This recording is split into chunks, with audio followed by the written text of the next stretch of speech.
ICI बदल नहीं रहा है, आईसीआई बदल चुका है। और ये अगर आप नहीं समझे तो आपका अटेम्प्ट अटेम्प्ट लगेगा और पास होने का सपना सिर्फ सपना रह जाएगा। चलिए सरकार शुरू करते हैं इस वीडियो को। मेरा नाम है जतिन निमला, सीए फाउंडेशन में mathematics and economics and CA intermediate पे एफएमएसएम पढ़ा रहा हूँ पिछले 10 साल से। इस वीडियो में मैं डेडिकेटेडली थोड़ी बातें करने वाला हूँ सीए फाउंडेशन वाले बच्चों के साथ। अगर कोई और बच्चा देख रहा है तो उसके लिए बहुत रिलेवेंट होने वाला है, क्योंकि मैं सीए इंटर का एग्जाम्पल भी देने वाला हूँ आज के लॉ के पेपर का। चलिए सरकार शुरू करते हैं, बट ये वीडियो मैं थोड़ा सा फाउंडेशन वालों के पर्सपेक्टिव से बना रहा हूं। सबसे पहले मेरे भाइयों एक बात सुनो ध्यान से। दिसंबर 23 में, मतलब एक सेकंड देखना, जून 23 में सीए फाउंडेशन का रिजल्ट कितना था? 25%। दिसंबर 23 में वो परसेंटेज होगा 30%, डायरेक्ट ज्यादा, मतलब 5% ज्यादा। दिसंबर के बाद आता है जून। अगर आप देखोगे जून 24 में रिजल्ट हो गया मात्र 15%, यानी रिजल्ट आधा हो गया। सितंबर 24 में 19.67%, जैन 25 में 21%, मई 25 में 15%। सुनो, जिस अटेम्प्ट में फाउंडेशन का रिजल्ट है 15%, इंटर का रिजल्ट है 20%। फाउंडेशन का रिजल्ट है 15%, इंटर का रिजल्ट है ऑलमोस्ट ऑलमोस्ट 19%। मैं आप लोगों से सिर्फ एक ही चीज कहना चाहता हूं, आईसीआई बदलने नहीं वाला है, आईसीआई बदल चुका है। अब आज के इंटर के लॉ के पेपर को मैं जल्दी से समराइज करता हूं। आज इंटर का लॉ का पेपर था। मैंने आज से 1.5 महीने पहले एक वीडियो डाली थी, आईसीआई के 3 आने वाले अपडेट्स, और उन 3 में से आज एक अपडेट बहुत बड़ा दिख गया। मैंने कहा था आईसीआई अपना लेवल बढ़ा रहा है। देखो यार, रिसेंटली आईसीआई के प्रेसिडेंट ने कहा था कि 50 लाख चार्टर्ड अकाउंटेंट चाहिए 2050 तक। लेकिन इसका मतलब ये नहीं था कि भीड़ चाहिए, हर इंसान सीए बन जाएगा, नहीं। पेपर का लेवल बढ़ाया जा रहा है। आज मैं सी इंटर लॉ के बच्चों से बात कर रहा था, कुछ फैकल्टी से बात करी, क्योंकि बहुत सभी फैकल्टीज ऑलमोस्ट ऑलमोस्ट 200, तो मैंने बहुत सारे फैकल्टी से बात करी, जय सर से बात करी, और मैंने सबसे बात करी। मुझे पता पड़ा आज का पेपर बहुत डिफिकल्ट था। उसमें सबसे डिफिकल्ट था एमसीक्यू वाला। अब फाउंडेशन वाला बच्चा बोलेगा सर हमारे इसमें डिस्क्रिप्टिव और एमसीक्यू है ही नहीं। सुनना, देखो समझाऊंगा, सिर्फ 1-2 मिनट मुझे और दे दो, ठीक है। एमसीक्यू का पेपर का लेवल बहुत हाई था, बहुत हाई था। इसका मतलब क्या हो गया? पेपर का लेवल बढ़ रहा है। और यही बात मैंने 1.5 महीने पहले वाले वीडियो में कही थी, लिंक डिस्क्रिप्शन में डाल दूंगा, जाके देख लेना। मैं जो बोलता हूं वो होता है, 10 साल का एक्सपीरियंस लेके बैठा हूं। कोई नया फालतू का टीचर नहीं हूं, या मैं मतलब किसी के लिए नहीं बोल रहा, बट ऐसा नहीं कि मैं इन्फ्लुएंसर हूं या मैं अभी नया नया टीचर हूं कि मुझे एक्सपीरियंस नहीं है। 3 बार आईसीआई का कोर्स बदलते देख चुका हूं। सीपीटी, फिर 2018 में फाउंडेशन, फिर अभी फाउंडेशन चेंज हुआ है। ऐसे ही आईपीसीसी, फिर इंटरमीडिएट, फिर इंटरमीडिएट। इतने साल से पढ़ाने का एक्सपीरियंस लेकर बैठा हूं और बदलाव समझ में आते हैं। सो आज का इंटर का पेपर जो था वो एमसीक्यू का बहुत डिफिकल्ट था। लेवल बहुत अच्छे लेवल पे बढ़ा दिया गया था। कुछ एजुकेटर्स ने मुझे कहा, और उन्होंने अपनी वीडियोस में भी कहा कि आज का पेपर का जो लेवल था वो हमारे लिए भी डिफिकल्ट था। हमें भी, अगर हम भी क्वेश्चन सॉल्व करेंगे तो हो सकता है कि हम भी कुछ गलती कर दें। और ये भी कहा कि हो सकता है कि भैया हम जो आंसर शीट देंगे उसमें से भी कुछ गलत निकल सकता है। मतलब जिस बंदे को इतना एक्सपीरियंस है, जिस बंदे को इतना ज्ञान है, अगर वो भी कह रहा है कि समस्या आ सकती है, तो आपको समझना पड़ेगा समस्या आ सकती है। अब इसमें मेरी आप लोगों से ना बहुत छोटी सी दरख्वास्त है, एक बहुत छोटी सी रिक्वेस्ट है। मैं फाउंडेशन वाले बच्चों को कह रहा हूं, मैं ना आपको 2-3 सबसे बड़ी गलतियां बता रहा हूं। देखो, 80% बच्चा जो फेल हो रहा है उसके लिए इम्पॉसिबल है।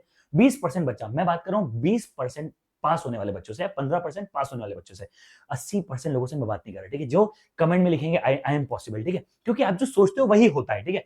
अब मेरी बात को ध्यान से सुनो।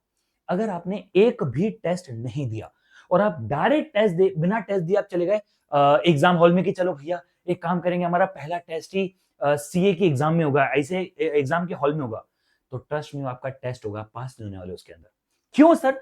बहुत सारे बच्चे ना 3 घंटे में पेपर सॉल्व नहीं कर पा रहे हैं, पेपर लेंदी आ रहा है, पेपर का लेवल बढ़ रहा है, और आपको ये प्रभु समझना पड़ेगा। अगर अभी भी आपने एक भी टेस्ट नहीं दिया, एक मॉक नहीं दिया, सर आप बताओ आप कौन सा प्रोडक्ट बेचने आए हो? ओ भाई सुन सुन सुन सुन सुन, कोई बेचने नहीं आया, मेरे को कोई नहीं बेचने की चिंता है। मैं तेरे को अभी एक बात समझा रहा हूं, तेरे लिए बोल रहा हूं। आईसीआई ने ना 10-10 मॉक टेस्ट डाल दिए उनकी वेबसाइट पे, जा जाके वो मॉक टेस्ट दे दे और पेपर सॉल्व कर। सिर्फ 3 घंटे में पेपर सॉल्व करना आज की तारीख में बड़ी प्रॉब्लम बन गई है लोगों के लिए। सबसे पहली प्रॉब्लम।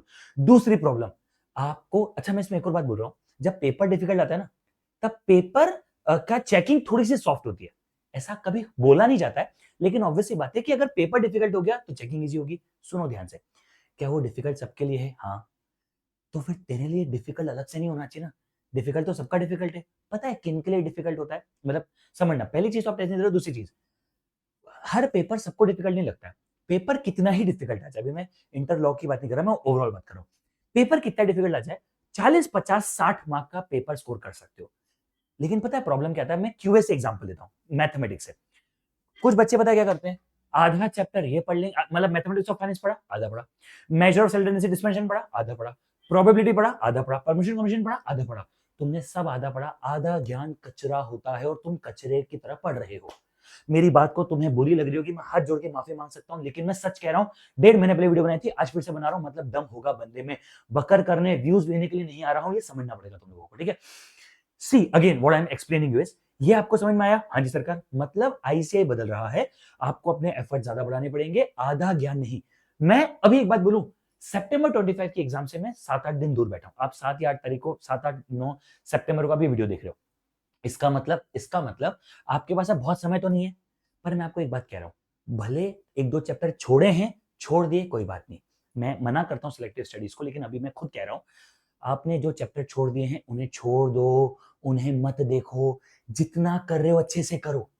पता पड़े मैथमेटिक्स ऑफ फाइनेंस 10 मार्क का ही आ जाए, वैसे नहीं आता, 15 मार्क आता है, 10 मार्क का ही आ जाए, 10 में से 10 आने चाहिए। एलआर जो है वो 20 मार्क का आता है, हाँ, 20 में से 20 आने चाहिए। तुम भले 50 क्वेश्चन अटेम्प्ट करो, तुम भले 55 क्वेश्चन अटेम्प्ट करो, मैथमेटिक्स की बात कर रहा हूं, पर सही करो, सेम अकाउंट्स में करो, सेम लॉ में करो। फाउंडेशन अकाउंट्स के लास्ट अटेम्प्ट में 2 चैप्टर में से ही 50 से 40-50 मार्क का पेपर आ गया था, मतलब टेस्ट देना पड़ेगा, समय कम है, देना पड़ेगा। प्लीज प्लीज प्लीज अच्छे से करो। और एक बात कहूं, पैनिक मत करो यार, ये ना कॉम्पिटेटिव एग्जाम है। कॉम्पिटेटिव एग्जाम का मतलब समझते हो क्या होता है?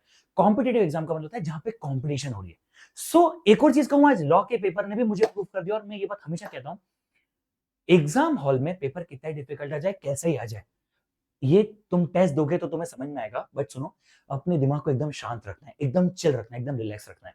अगर आपने वो 3 घंटे में, 2 घंटे में अपने माइंड को रिलैक्स कर लिया ना, और अगर अपने माइंड पे कंट्रोल करके पेपर दे दिया ना, मैं गारंटी से बोल रहा हूं, आप मोर देन 50% जंग जीत चुके हो। क्योंकि आधे लोग फेल सिर्फ रिजल्ट वाले दिन होते हैं, बट वो पेपर देख के ही अपनी हिम्मत हार जाते हैं। जो बच्चा पेपर देख के हिम्मत हार चुका है, वो तो कभी लड़ ही नहीं रहा है ना। तो तुम्हें क्या करना है, पेपर देखकर अपनी हिम्मत बचानी है, और पेपर देखकर अपनी पूरी हिम्मत करनी है, पेपर पूरी ईमानदारी से देना है। और एक लास्ट चीज कहूं, पेपर देने के बाद घर पे आके टेंशन में नहीं आना है, पैनिक नहीं करना है। मान लेते हैं आपका कोई एक पेपर बिगड़ गया, अभी जैसे सी इंटर लॉ का आज बहुत सारे बच्चों का पेपर बिगड़ गया, अगर वो आज घर पे आके हार मान गए ना, और उन्होंने बोला छोड़ो मैं टैक्स नहीं दूंगा, या मैं जनवरी में अटेम्प्ट दूंगा, जब से 3 अटेम्प्ट हुए ना साल में, बच्चा बहुत अटेम्प्ट स्किप करता है। तो आज पता बच्चा आगे बोलेगा, अरे कोई बात नहीं, सी इंटर लॉ नहीं हुआ ना, मैं एक काम करता हूं, आगे कोई भी नहीं दूंगा, मैं पेपर ही छोड़ देता हूं, अटेम्प्ट ही छोड़ देता हूं। ये सबसे बड़ी बेवकूफी है तुम्हारी। अगर तुम आज पेपर छोड़ रहे हो ना, तो फिर तुम मतलब फिर कुछ नहीं हो सकता। क्योंकि मेरी बात सुनो, हो सकता है लॉ में 40 आ जाए, अकाउंट्स में ज्यादा आ गए तो, किसी और सब्जेक्ट में ज्यादा गए तो 2 चीजें मत करो। एग्जाम हॉल में प्रेशर में बिल्कुल नहीं आना है, और किसी भी कीमत में इन सब चीजों के चक्कर में एग्जाम नहीं छोड़नी है, अटेम्प्ट स्किप नहीं करना है। पता है ना, एफर्ट्स करने वालों की जीत होती है यार, ठीक है, बकर करने वालों की नहीं होती है। तो बस मेरा ये मानना था, मेरे फाउंडेशन वाले भाइयों बहनों से, इंटर वाले भी अगर कुछ देख रहे तो उनके लिए भी था, कि मैं आप लोगों को सिर्फ समझाना चाहता हूं, भाई प्लीज प्लीज प्लीज एफर्ट्स कर लो यार, ठीक है, टेस्ट दे दो, जितना पड़ा अच्छे से कर लो, पेपर पूरी ईमानदारी से दो, प्रेशर को कंट्रोल करो, और पेपर आने के बाद पहले मत छोड़ो, सारे पेपर दो, अपनी पढ़ाई भले एग्जाम खत्म करते से अपनी पढ़ाई चालू कर देना, क्या पता किस्मत साथ दे जाए और तुम पास हो जाओ, ठीक है। तो आई होप ये वीडियो आपके लिए इंफॉर्मेटिव रही होगी। ऐसी और अगर कभी कुछ आएगा तो मैं आपके लिए जरूर लेके आऊंगा, लेकिन मुझे ऐसा लगता है कि मेरा फर्ज बनता है, आप सब लोग मेरे से छोटे हो, मुझे एज अ एल्डर मुझे लगता है कि मैं आप लोगों का सपोर्ट करूं, एंड इसलिए मैं ये वीडियो बना रहा हूं, डराने के लिए नहीं, मैंने आपको सॉल्यूशन दिया, ऐसे बदल रहा है, सबको पता है, और तुम ये वीडियो देखोगे कि नहीं देखोगे इससे फर्क नहीं पड़ता है, ऐसे ही बदल रहा है। अगर आप नहीं बदले तो फिर रिजल्ट लग जाएगा, और अभी बदलने का समय है, अभी भी बदलाव हो सकता है, ठीक है। बेस्ट ऑफ लक गाइस, अच्छे से करो।